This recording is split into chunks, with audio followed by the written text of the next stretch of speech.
I was sitting at my apartment window, the morning sunlight spilling across my silk blouse, when my phone buzzed insistently. Another notification, another reminder that my life had moved far past the chaos I once knew. I swirled the last drops of my coffee in the cup, listening to the faint hum of the city below, but my heart skipped when I saw the message. "We need to talk about your inheritance." $43,000. A number that had once felt like power, now felt like a chain I never wanted to touch. The message wasn't just a request. It carried that familiar edge of entitlement, the same tone that had dismissed me, belittled me, mocked my independence. I stared out at the skyline, feeling the cool breeze on my skin, letting my thoughts wander to that moment when I first learned I had a choice: bend or stand firm. I sipped my coffee, the bitterness grounding me, as memories of that confrontation rose uninvited. My hands itched to text back, to shut it down quickly, but pride held me still. I had built a life on my terms, hidden victories that no one could diminish. And yet, the past had a way of creeping in, forcing reckoning when you least expect it. I could feel the silk against my wrist, the hum of the city, the pulse of my own heartbeat. I knew I had to face this, not as the scared girl who trembled before demands, but as the woman who had survived, who had thrived, who had a plan of her own. I remember that night like it was yesterday, even though it feels like a lifetime ago. I was 24, sitting on the edge of my childhood bedroom bed, the lamp casting a soft yellow glow across the walls lined with pictures of vacations and birthday parties. My hands were clammy, my fingers gripping the edge of the quilt, as if it could anchor me to courage I didn't yet feel. "Why won't you just share it?" he had snapped, pacing back and forth, eyes sharp, voice dripping with accusation. "It's not like you need the whole thing." I had felt my stomach tighten, the familiar lump rising in my throat. I wanted to scream, to cry, to somehow make him understand that saying no didn't make me selfish, it made me me. My inheritance wasn't just money. It was a promise my father had left me, a symbol of the trust he had in my choices, in my judgment. "You don't get to decide for me," I had whispered, voice shaky but steady, the words tasting strange and bold on my tongue. "I earn my say. This is mine to do with as I choose." He had laughed, a cruel, mirthless sound, and insulted me in ways I still feel now. I had clutched the small box on my dresser, the one my grandmother had pressed into my hands just weeks before, saying, "Remember, Emily, strength isn't loud. It's quiet, and it grows inside you. Guard what's yours, but don't fear to build it." That little silver locket, engraved with a tiny compass, had felt heavy in my palm, like it carried more than metal. It carried purpose. That night, I had made a decision that would change everything. I packed my resolve like a suitcase and left my old life behind, promising myself that I would never again let someone's entitlement dictate my worth. As I walked out of the house, the hallway light flickering behind me, I felt something ignite, a mixture of fear, determination, and hope. I was scared, yes, but I was ready to forge my own path, to transform that inheritance into something greater, something only I could define. That night, Emily, the girl who trembled, made a pact to herself. No more bending, no more apologies for wanting more. I still remember the first time I walked into my tiny studio apartment with the inheritance check tucked safely in my wallet.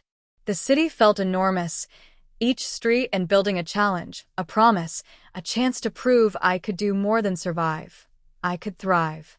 I spent the first few nights mapping out a plan, scribbling ideas on scraps of paper, imagining a future where I wouldn't have to justify my choices or hand over what was mine. It wasn't easy. The first week, I questioned myself constantly. Could I really start over with just $43,000? Would I make it? My hands shook as I filled out paperwork for small courses, investments, workshops, all the things I knew could help me grow.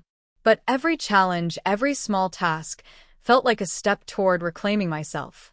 I felt my confidence stretch, almost painfully, as I realized that independence wasn't free. It required sweat, patience, and an unwavering faith in my own judgment. Then I met Clara, a seasoned marketing consultant who immediately saw potential in me. She was sharp, witty, and unapologetically honest, everything I admired and feared. "Emily," she said on our first meeting, eyes scanning the pages of my plan, "you're scrappy." "That's good. Scrappy people win when others hesitate. But you have to trust yourself more than you trust anyone else." Her words burned into me. I followed her advice, learning late into the nights, absorbing every lesson about negotiations, client management, and the nuances of running a small business. Some days I failed spectacularly, miscalculations, awkward pitches, moments where I felt like a fraud, but each stumble became a brick in the foundation I was building. The first win came quietly, a small but profitable client who believed in my ideas. I celebrated alone, pouring champagne into a chipped coffee mug and laughing at the absurdity of my modest victory. Then another client, and another. Slowly, the tiny victories grew into a steady stream, and I began investing, saving, and diversifying. My accounts grew, but my family didn't know. Social media showed snapshots of my normal life, casual lunches, weekend hikes, a new coffee shop here and there, but never the real story of financial independence quietly taking root. I also learned how to protect myself emotionally. I had spent years feeling guilty for saying no, for standing my ground, and for believing I deserved more. But with each new accomplishment, I felt a layer of fear peeling away, replaced by a quiet pride. I was building a life that belonged solely to me, and the thought of sharing it, or worse, explaining it, was no longer terrifying. And somewhere in the back of my mind, I kept that silver compass locket close. It was a reminder that strength isn't always loud, that the journey matters more than the applause, and that one day, when the time was right, I would finally face those who doubted me, not as the scared girl they once knew, but as a woman who had mastered her own destiny. The knock at my door came at precisely 6:30 on a Tuesday evening. My heart didn't race the way it might have years ago. Instead, there was a calm certainty in my chest. I opened it to find him standing there, the same person who had demanded my inheritance and insulted me when I refused. His eyes flickered over me, but it was my surroundings that made the pause linger. "Emily," he started, hesitation creeping into his voice. "We need to talk." I stepped aside, allowing him to enter my apartment, and for the first time, he truly saw it, my life in full bloom. The walls were lined with carefully curated art, bold pieces that reflected my tastes and successes. A sleek mahogany desk bore the tools of my career, contracts, proposals, and awards from clients he couldn't have imagined. Shelves displayed books I devoured, programs I'd completed, and personal tokens, tiny reminders of the journey that had brought me here. Even the soft, plush rug underfoot and the fresh scent of jasmine in the air hinted at the care I poured into creating a space that reflected me, not them. He didn't speak for a moment. He just took it in, his posture stiffening, disbelief written across his face. I led him toward the desk, sitting casually on the edge while keeping my gaze steady. "Do you remember demanding I share my $43,000 inheritance?" I asked, letting the words hang in the air. His eyes narrowed. I didn't think. You didn't think I'd say no. And you definitely didn't think I'd do this," I interrupted, letting my hand sweep across the office. Everything you see here, started with that inheritance, yes. But I turned it into something far greater.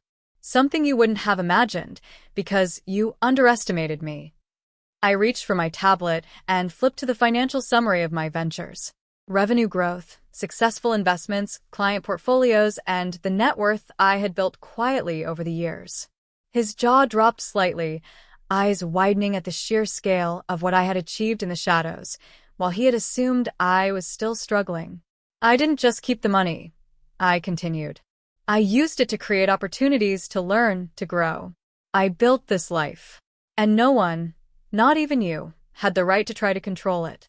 He swallowed hard, shame and awe mingling in his expression. I didn't know.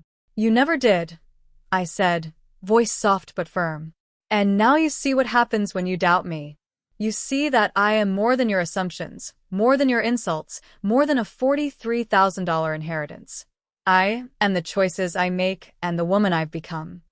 He glanced around the room again, as if trying to absorb the reality of my independence, my success, and the silent power that radiated from every corner of the apartment. And for the first time, he understood, without a word, without a plea, without excuses, that I had built a life on my own terms. The truth was undeniable, and the weight of it hung in the room between us. I had taken what he thought he controlled and turned it into something unstoppable. I leaned back in my chair, crossing one leg over the other, watching him fidget uncomfortably in the seat across from me.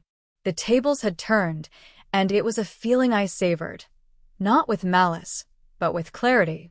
I finally had the upper hand, and now it was my choice whether to extend a hand or walk away. "You underestimated me once," I said slowly, letting the weight of my words settle. "And now you're seeing the consequences. But I'm not here to humiliate you. I'm here to make things fair on my terms." His eyes flicked up, hope and fear mingling. "Fair? What do you want from me?" I took a deep breath.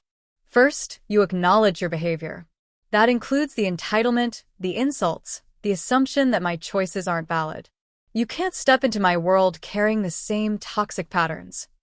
He nodded reluctantly, voice quiet. "I understand. I see that now." "Good.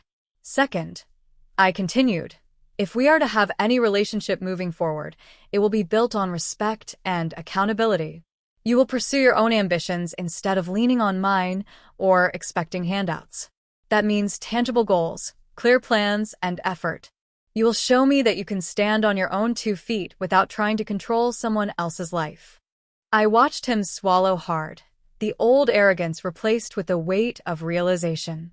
"And the inheritance?" he asked hesitantly, as if testing me. "It's mine," I said firmly, letting the words hang in the room.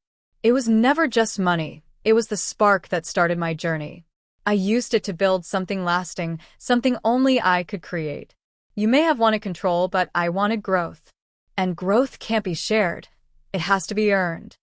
Then I added, softer this time, a touch of compassion in my voice. "If you commit to changing, to pursuing your own path, there may be ways we can reconnect. But it has to be on equal footing. No excuses. No reverting to old patterns. I've given you a chance to learn, just as I learned from my own mistakes." He nodded again, this time more earnestly. "I'll do it. I promise. I'll prove it." I leaned forward, letting a small smile touch my lips. "That's all I ask. Respect, effort, and a willingness to grow. If you can do that, maybe one day, we can have a real relationship, one that doesn't come with debts, demands, or insults." For the first time, the tension in the room shifted. The power had balanced, not through fear, but through clarity, boundaries, and the knowledge that I would no longer allow my life to be dictated by anyone else's assumptions.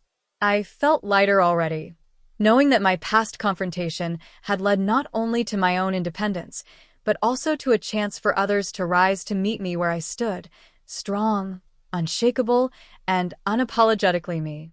I glanced at the silver compass locket resting on my desk, feeling the quiet satisfaction of having followed its guidance. Strength, it whispered, wasn't loud, it was deliberate. And now, finally, the balance had shifted. Weeks passed, and slowly, I began to notice the changes.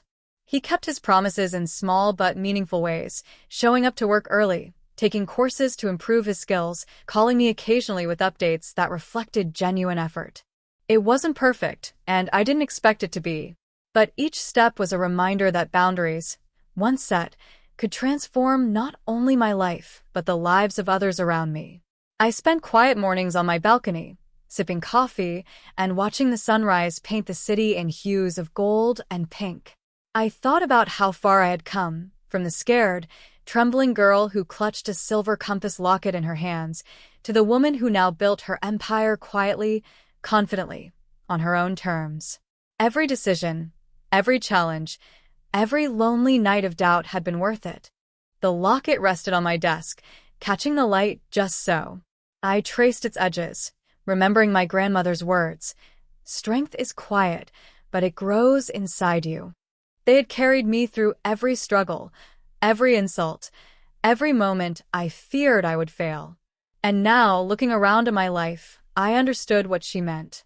Strength wasn't in proving anyone wrong, it was in proving myself right.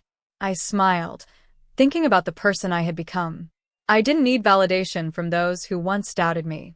Their respect, if it came at all, would be earned, not demanded.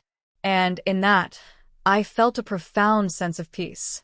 That night, as the city lights shimmered outside my window, I sent a message, a small acknowledgement of change, of growth, of the beginning of a healthier relationship built on respect rather than entitlement. I didn't need grand gestures. What mattered was the truth, the boundaries I had maintained, and the self-worth I refused to surrender.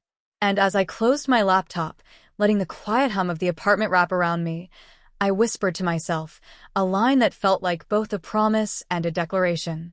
I am mine. I am enough. And I will always choose me first. It was simple, but it carried everything: strength, independence, and grace. The girl who had once been afraid to say no had grown into a woman who could say yes to herself, and that made all the difference.